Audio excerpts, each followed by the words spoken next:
حضور نے فرمایا کہ لا یبیع الحاضر لباد،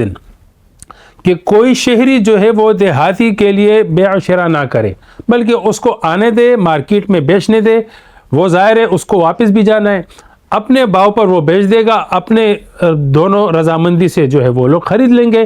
تو اس کا مال بھی نکلے گا، اس کی ظاہر ہے اس کے مطلب مرضی کے مطابق جتنا وہ کمانا چاہتا ہے، اور عوام کو بھی سستی چیز ملے گی کیونکہ بیچ میں مافیا نہیں ہے۔ اسی طرح ایک اور حدیث کی کتابوں میں ہے کہ حضور علیہ الصلوۃ والسلام نے تلقی رکبان سے منع کیا،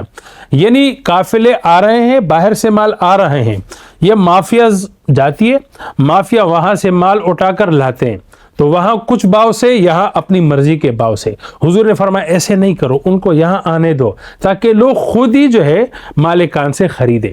اب آپ دیکھیں تو آسان سی بات ہے کہ یہ سب کیپٹلزم کا نظام ہے جو کہ مغربی نظام معیشت ہے، اسلامی نظام معیشت نہیں ہے۔